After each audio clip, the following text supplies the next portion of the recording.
All right, we want to call this informational hearing to order. This is a hearing by the Environmental Safety Toxic Materials Committee, specifically on Tulare County's drinking water and addressing the water quality and water supply challenges for that important part of our state. Take roll call. Okay. So I know some of our witnesses are still walking over here to this committee hearing, but I want to welcome everybody to this important hearing we'll be having today. Also joining our committee members is Assemblymember Devin Mathis, who represents Tulare County, and I think we'll also get some remarks in just a bit from Senator Andy Videk, who also represents this area. But over the holidays, I visited my wife's family in Tulare County. She is a proud Porterville High Panther and has long family ties there. But when we heard about the water shortage in East Porterville, we decided to see the situation for ourselves and take a look at the water supplies being provided to local residents. We visited the emergency showers and the bathrooms, the sinks, visited the 5,000-gallon tanks at the fire station, at the towing yard. We wanted to get a first-hand experience and see it with our own eyes. But that made me delve into how the state's emergency drought funding was actually working to help communities in drought emergencies, and also to learn more about what the long-term plans are for providing communities without water a stable and reliable water supply in the future. Today, we are discussing Tulare County's water challenges. And the way I see it, Tulare County is ground zero for our state's drought crisis. And also, we're here to learn from the county's efforts to address water quality as well as water supply. And we're hoping that the lessons learned in Tulare County will be used for other communities across the state that will be grappling with similar challenges. And that's why I believe this hearing is very important, because it will inform policy and how we do our work in other parts of the state as well. So, for example, my district is implementing an integrated water plan that addresses drinking water and wastewater for disadvantaged communities in the Salinas Valley, focusing on nitrate contamination in drinking water. The task force leading that effort has reached out to Tulare County to learn from their experiences addressing nitrate contamination in their neck of the woods.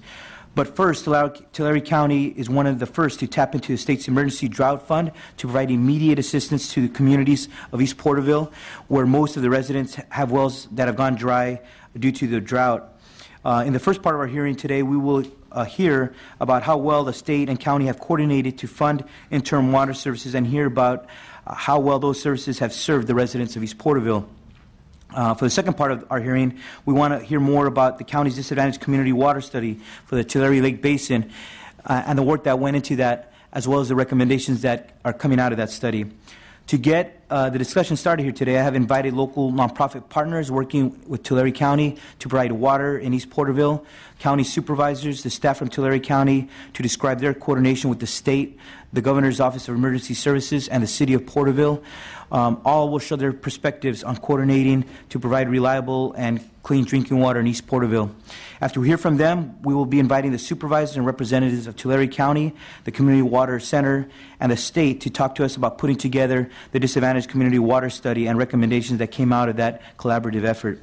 And please note that there is an opportunity for members of the public to share their views at the end of the hearing, and we will also keep the committee record open for 2 weeks until March 4th for additional written comments.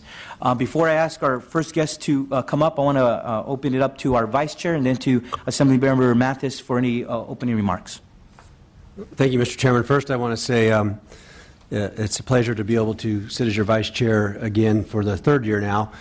We worked together closely on these issues. In the past, actually, we worked committee bills together to try to address some of the drinking water issues in this area, in the Chairman's District and alike. We got held up in a PROPS last go-around, and so we were trying to address this issue. I'm glad to be part of this hearing. I look forward to discussing some of the issues. We also have a lot of these same issues statewide in smaller localities in rural parts of the state. So very much look forward to the outcome of this hearing. So again, thank you. Thank you. Senator Mathis. Thank you, Chairman. First, I'd just like to thank the people of my hometown of Porterville for coming up here and back my county in Tulare. It's great to see the community and the county and everybody coming together and addressing issues that hit us at home very deeply. It personally saddens me to see our county in such a state where we can be number one in ag and dairy, but also be the epicenter of the drought and be most affected. And I look forward to these hearings and to moving forward and figuring out how we can collaborate and work together and to continue the traditions that we have as small-town rural communities that work and go the extra mile to get things done to help take care of their people. Thank you. Thank you very much. And as I stated earlier, my family work in agriculture, and they live in Terabella, and now it's a sad sight to see that some of the citrus orchards are going dry because of a lack of water. People have less jobs because of a lack of water. My in-laws work in picking table grapes and working in the orange packing sheds, so I understand what it means to them and their coworkers, also having less work because of this tremendous drought. So for me, this hits close to home, and like I said, it's not my area that I represent, but nonetheless, it's hardworking families that deserve better, deserve more resources, deserve more support, and that's what we're having this hearing today. But just for the record, my wife just finished being mayor for the city of Watsonville, but she's a proud person who grew up in Tulare County, and that's why when we're not in the Salinas Valley, we're visiting beautiful parts of Tulare County, and we have a sincere interest in helping local communities achieve goals of providing all residents safe and clean drinking water. So we have a lot of witnesses here today. We want to call up we want to start, first of all, Senator Vidak. Is he here with us today? Because of rules, he couldn't sit up here with us, but we wanted to have him come and make some opening remarks as well. Senator Vidak, thank you for coming and joining us. And like I said, it's not our areas, but the people who could follow through on some of the work that we're talking about today, certainly Senator Vidak and Assemblymember Mathis, and I look forward to providing my support and addressing these issues back home. Well, thank you so much, Chairman and committee, but especially Chairman. It's so awesome to see folks travel this state and go to different parts and seeing your family, and that's what makes this state great, and all of us working together. There's real human suffering going on in Tulare County. I'm a fourth-generation resident there. But this is so important. I really, really thank you for your leadership on this. And you're going to hear from a lot of great people from East Porterville and Tulare County today. And they're doing some great things. They're working together well. But we want to do all we can to, make sure that we can fix this and that we have clean, safe, reliable water. And I really appreciate y'all for doing what you're doing. Thank you. Thank you, Senator. And with that, we want to invite our first panel to come up. We give everybody a certain amount of minutes. Hopefully you could keep that time so we could get through everyone. But our first panel is we're going to invite up Donna Johnson, Eva Beltran, Tomas Garcia, Tony Alvarez, Eldelmira Rodriguez, Angelica Gallegos, and Danica Beltran. These are our witnesses who will talk about their personal experiences living in East Porterville without water. Thank you very much. You could just come and sit up and pull up one of those microphones there. Yes. Tomas Garcia. And Tony Alvarez. And for us, last year we had a lot of discussions on the water bond, emergency drought relief, but you're the human faces, the real people who are dealing with these challenges, and I thank you for driving up for such a long way to join us here and provide your testimony. Would you like to go first? Yes. If you could just introduce yourself for the record. Thank you so much. I'm not sure how close I have to have it. Okay. My name is Elva Beltran, and I am the director of the Porterville Area Coordinating Council, a nonprofit that has been in Porterville for almost 40 years. And the funding that we receive is primarily the churches and individuals and businesses, lawyers and doctors that believe in what we do. We have just individuals that give checks out during Christmas to help us out. And there is nothing that has touched people in the United States than right now, and it's the water situation. What I want to do is I first want to start by saying the individuals that are sitting behind my husband in the green shirt, that is the city of Porterville. And I personally want to thank them for coming to the aid of these families on the east side of Porterville. This is the city and this is the county. The city has stepped its boundaries and has came to help these families that are hurting and that are suffering. And I want to really say thank you, City of Porterville. They really have been my right hand when it came to helping these families out. I want to give you a timeline of when we started doing everything. August the 3rd of 2014, PAC, which is Porterville Area Coordinating Council, became involved in giving drinking water to the families who were reporting that their wells had gone dry. August 3rd. August the 13th of 2014, PAC placed the first water tote on the property of Yolanda Cerato in order for her to bring water into her home. She has a medical condition. A concerned citizen, Scott Bowler, placed a YouTube challenge on Facebook, and because of that Facebook challenge, when they were doing the ALS ice bucket challenge, well, he put one in and like save water and donated to the Porterville Area Coordinating Council. Because of that, and as a result, we, the Coordinating Council, received over 200,000 bottled waters and over 3,000 gallons of water. When you think about a woman, a mom, dad, wanted to make some soup, a beef soup for their children, spaghetti, you're looking at a stove and a pot, and she's having to put this in over and over again to make her beans, to make her frijoles, her fideo. It takes a lot of water. So we said, no, no, no. Let's go and get the gallon containers and make it so much easier for these mothers who have to cook day in and day out for their children. And that was really, really great. So I want you to know that one of the big donations was Matthew 25 out of Cincinnati, Ohio. They came in 2 separate times with 2 big Sam's Club trucks full of water back to back. And the individual that has been my helper through everything has been my husband, who has been retired for 6 years from the city of Porterville. So donations came from Matthew 25 Ministries, FedEx, Niagara, kids from the schools. There was even an H2O concert at the old Pan American in Porterville. Talk about young adults coming out and supporting something that needed to be done and to show people the suffering. They did awesome. Just yesterday, before we came, St. Anthony's out of Fresno brought in, with another unanimous donor, almost 50 pallets of water. The location of where we are with the water distribution is across the street from the PAC office.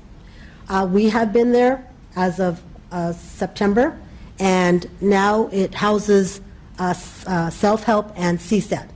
And even though we're still on the premises, we're over on the other side, and that's where we're housing this water. 3 weeks ago, we thought we were going to stop giving water out, and we did for a little bit, and now there's this abundance of donations that have came in. So we will, when we get back home, do new water cards. These are water cards for the last 4 months, I'm sorry, for 2014. Families are allowed to come once a week, and we give them water depending on how many there are in the family. When families tell us that they are signed up through the county's emergency water program, we take these back from them. Okay?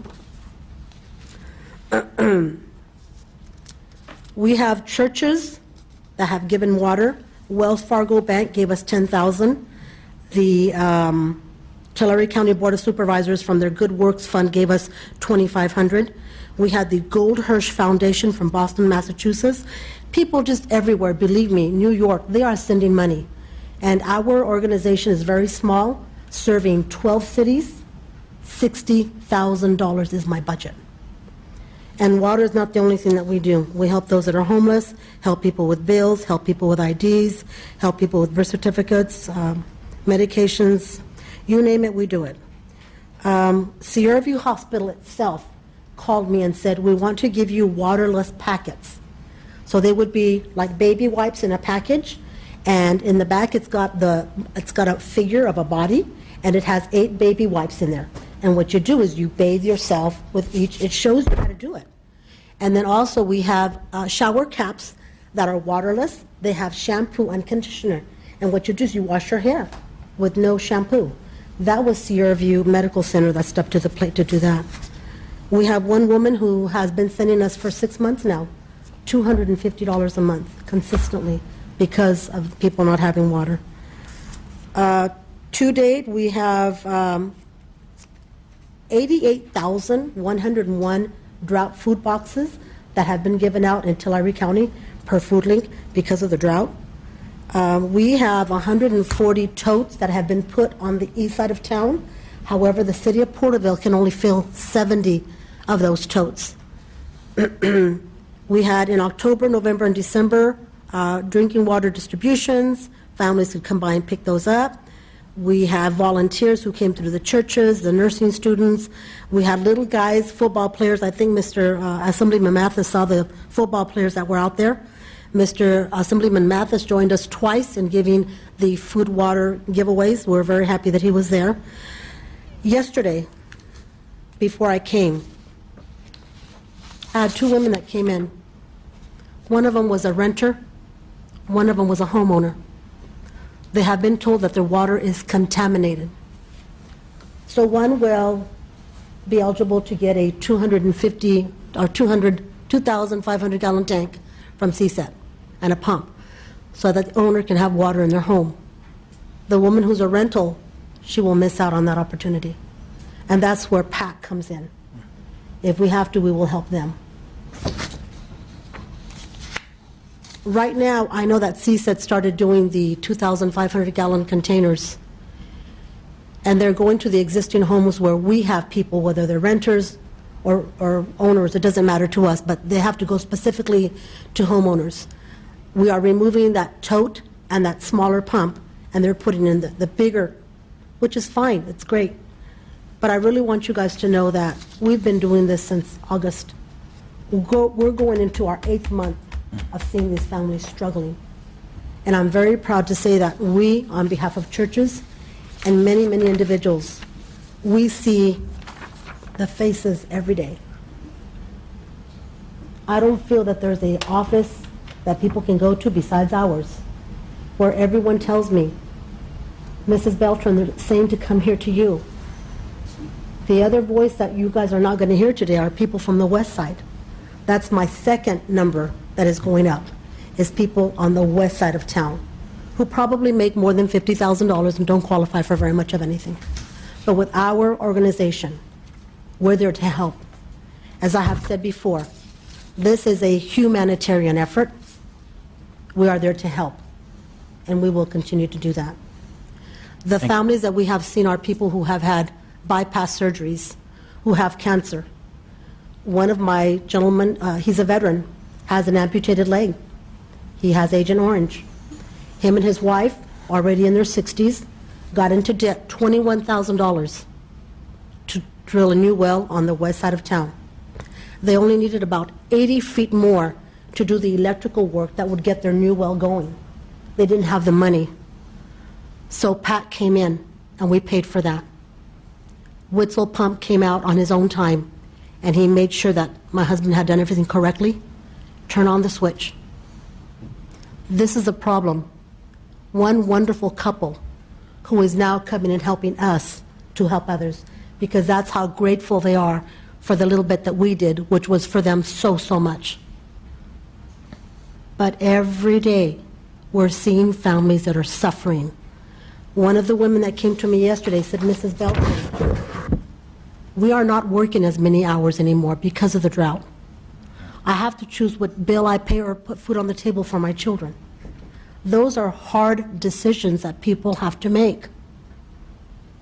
And I've said before, when you go to the east side of town, the children are kind of missing.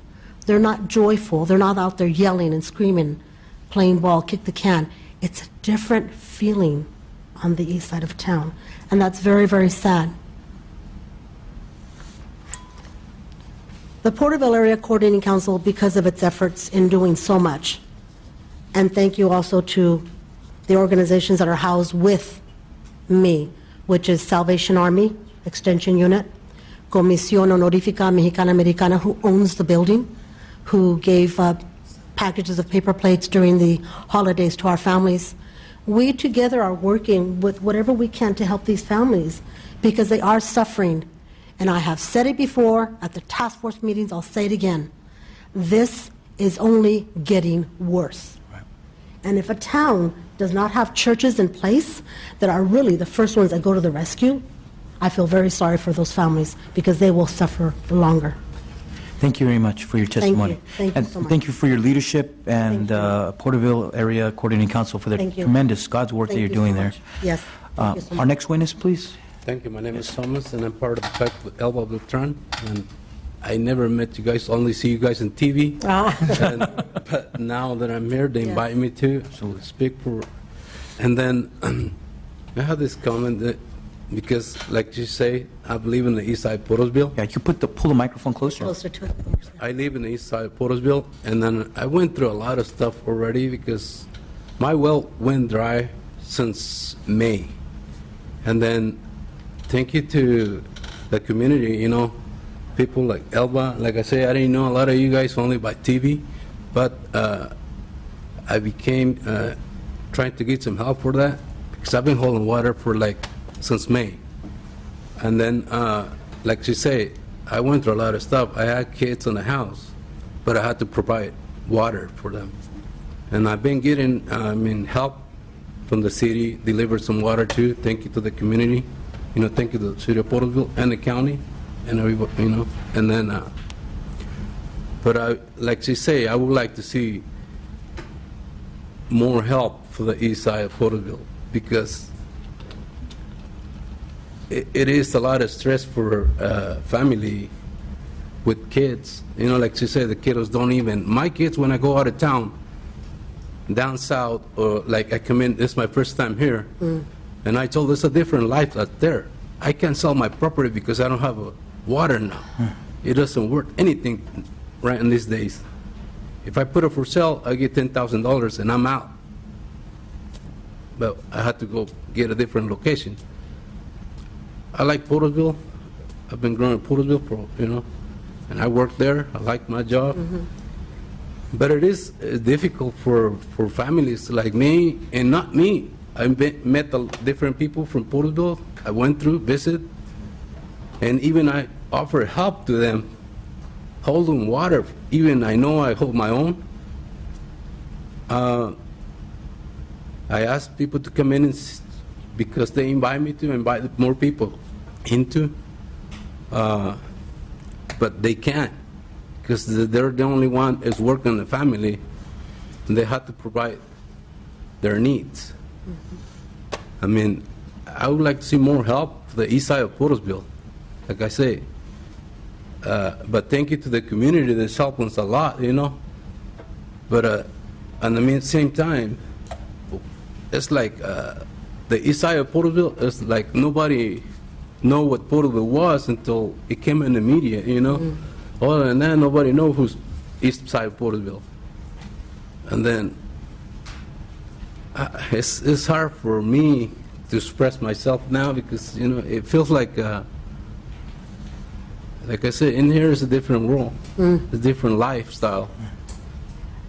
I have my daughter move over here, and she's even mentioned to us, hey, why don't you guys move to Sacramento? There's plenty of water in the river, And then, but we do need some help. But I thank to everybody here, and the city of Porterville, county, and all you guys here.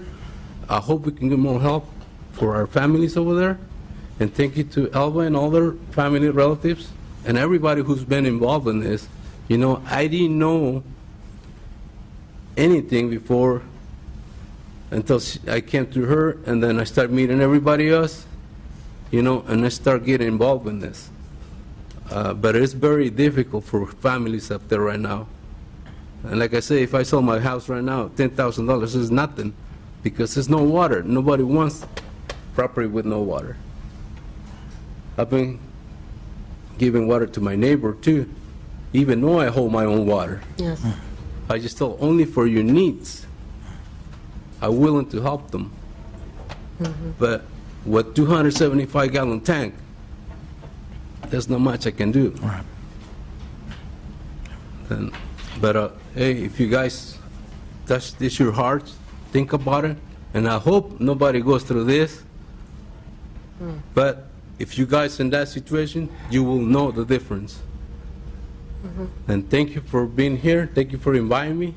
I hope, like I say, you guys do your job the way it's supposed to be. I know you guys do the right decisions for the people, and thank you guys. Thank you for your testimony. And the reason we wanted to hear, first of all, before you hear from the city, county, and state officials, to listen to the community residents, people who are having to endure this, and provide your voices here first. And that's why I appreciate that you came a long way to do that. Thank you. Yeah, and your name for the record, just Tomas Garcia. Tomas Garcia. Thank you very much, Tomas. Next witness, please. My If you, name is, if you could pull the microphone Pull close. the mic, Tony, pull it towards you. There you go. There you go. Just Pull it. pull it towards you. That, yeah, that's good. my name is Tony Alvarez, and I had a stroke, a bypass. I had to learn how to talk again. I couldn't walk, and these people helped me out with water. They put a tank and a pump. If it wasn't for them, I'm not supposed to carry nothing heavy, but I did it till they helped me out. You know, they've really been there for me.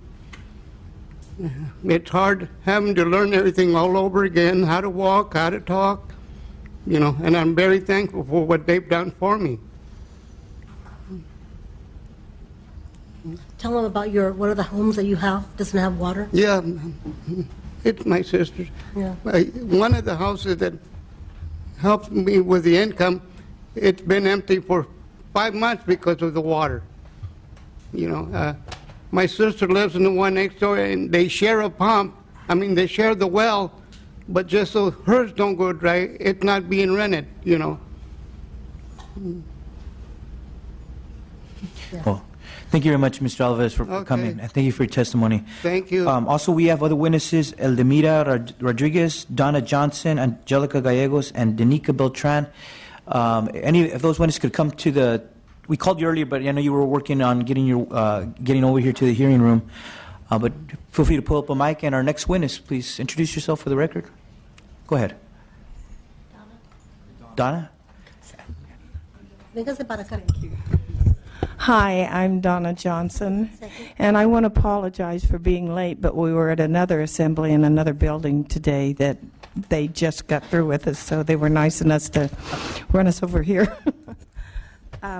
My husband and myself, our well ran dry, and at the time, I just thought our well ran dry. Well, I thought it wasn't dry. There's just something wrong, you know.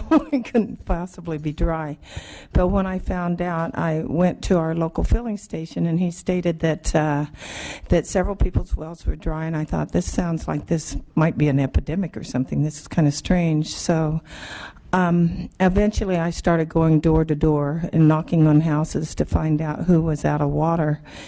And that was in this summer, and it was 106 and 110 degrees, and there were a lot of people that were afraid to say too much of anything because of landlords, and a lot of them had, I guess, dealt with this before and not said anything, but it was getting worse. And by the time I got to 20 people, I turned the number over to the county, and then it got up to 120, and the Beltrams came in, and they started helping, and we had a lot of people that were really good. They put out a lot of tanks for people, and it really helped in the beginning, especially when people couldn't get water at that time.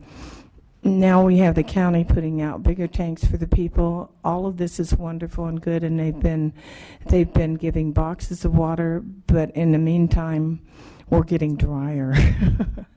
So there's a few people here, just to kind of give you some concept of what everybody's going through. One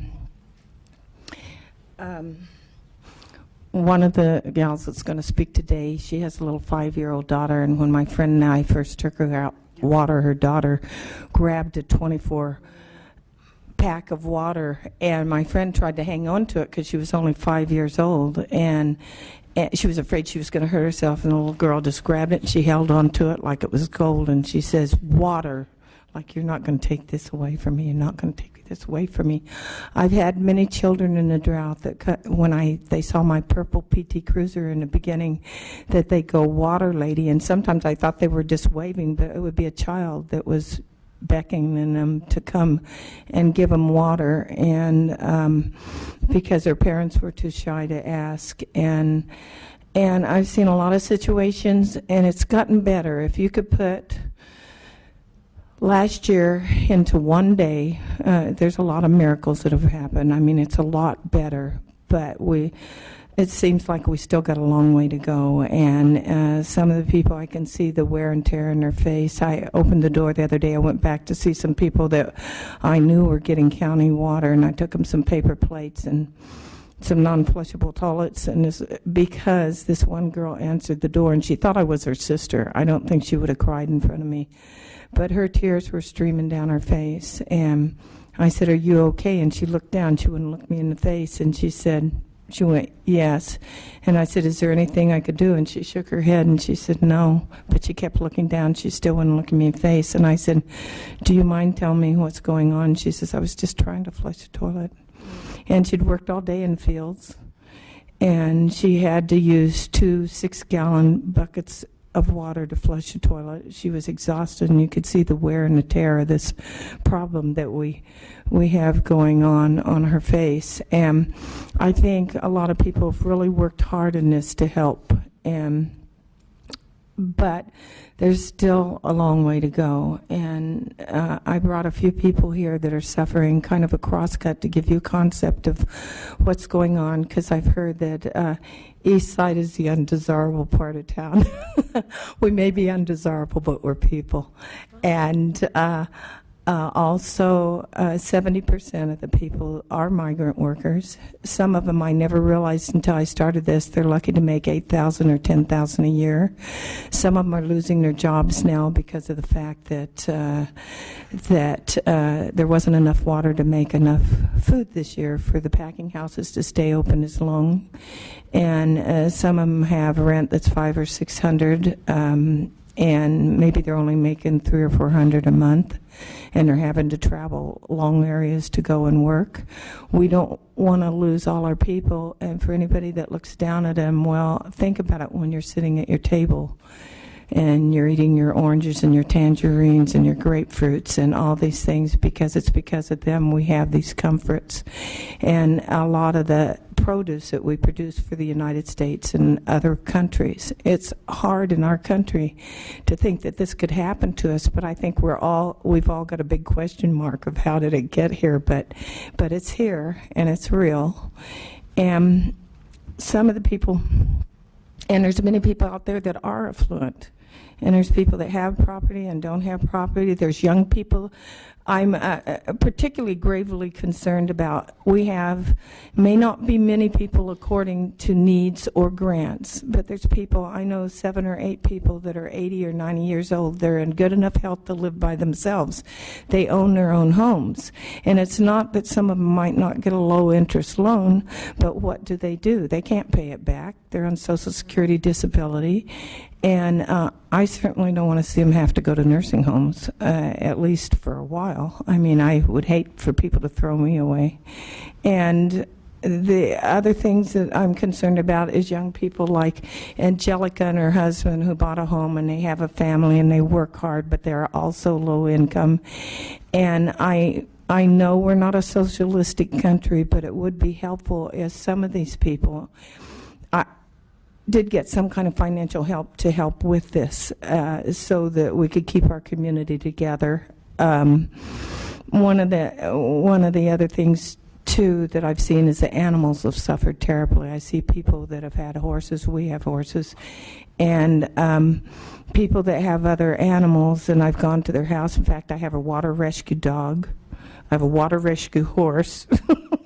And a few other things in our house, water rescue people. But anyway, it's a lot of these people would like to share today, and it's been hard to get them here and get them organized because we've kind of gone 3 different directions for the last 2 or 3 weeks, but I'm glad they're here, and I'd like to introduce to you, this is Angelica and her daughter, and they'd like to talk.